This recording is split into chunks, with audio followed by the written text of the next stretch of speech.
Halo anak-anak Kamewa, berjumpa lagi dengan saya Bu Andri di Matematika Istimewa. Jangan lupa subscribe channel Kamewa Matematika Istimewa, like videonya, serta komen and share ya. Kali ini kita akan belajar tentang teorema Pitagoras. Ya, teorema Pitagoras. Di sini ada dua kata, ada teorema, ada Pitagoras, ya. Apa itu teorema? Teorema adalah sebuah pernyataan formal dalam bahasa matematika yang dapat dibuktikan, ya.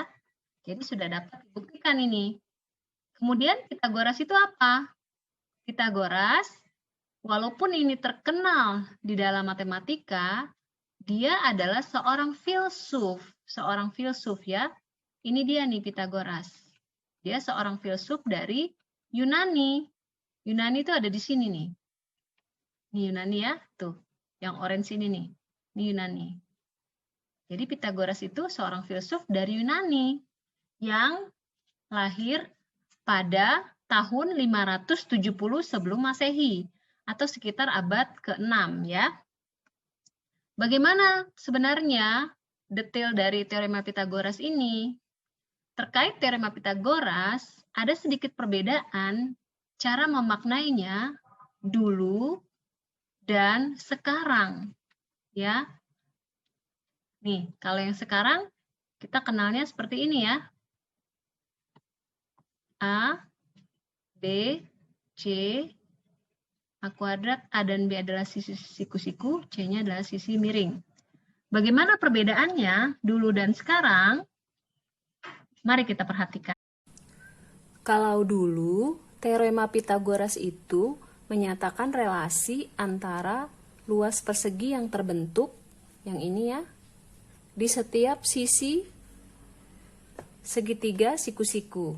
Yang mana yang sisi segitiga siku-siku? Yang ini ya, nih sisinya nih. Ini.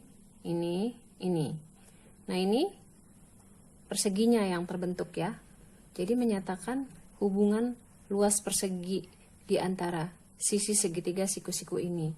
Bagaimana hubungannya? Bahwa yang ini ya ditambah yang ini sama dengan yang ini. Ini tambah ini sama dengan ini. Bagaimana kita tahu? Kita bisa menghitungnya. Ini 9, ini 16. 9 tambah 16 ini 25. Cocok ya. Atau ini saya gunting ini nih. Saya gunting ya. Ini saya gunting, misalkan ini saya pisahkan. Saya gunting, saya pasang di sini.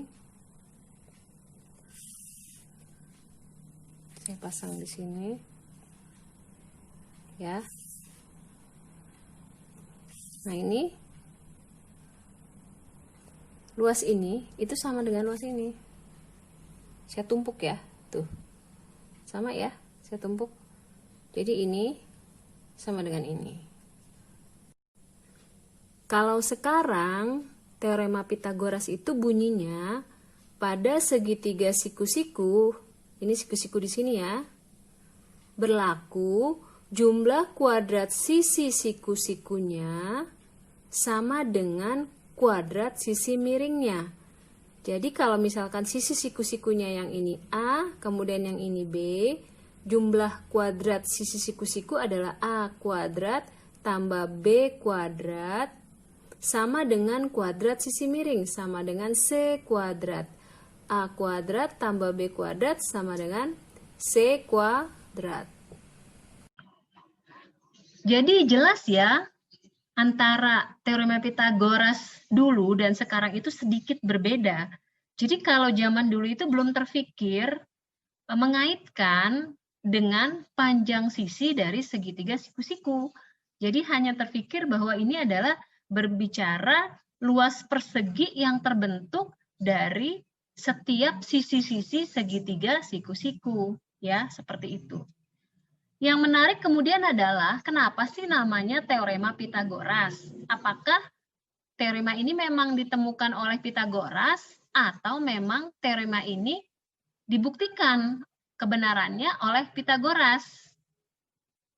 Para ahli sejarah Ada yang mengatakan bahwa bukan Pitagoras yang membuktikan teorema ini, tapi para murid-muridnya Pitagoras atau para pengikutnya Pitagoras. Waktu itu dikatakan sebagai, jadi Pitagoras itu punya semacam perkumpulan gitu ya, dinamakan Pitagorean ya. Maka teorema Pitagoras ini juga kadang disebut sebagai Pythagorean Theorem ya. Kemudian pernyataan para ahli sejarah itu tidak bisa juga dibuktikan. Jadi ya ceritanya ada seperti itu. Kemudian apakah memang Pitagoras yang menemukan? Jadi jauh sebelum Pitagoras ini ada, ya, sebenarnya teoremanya ini sudah ada jejaknya dimulai di jauh ribuan tahun sebelum Pitagoras lahir. Nah, makanya di sini saya sediakan petanya supaya terbayang di daerah mana saja sih ini Pitagoras ini pernah muncul. Bagaimana ceritanya? Saksikan di video kedua tentang teorema Pitagoras. Jangan lupa subscribe channel Kamewa Matematika Istimewa. Semoga dapat dipahami dan selamat belajar.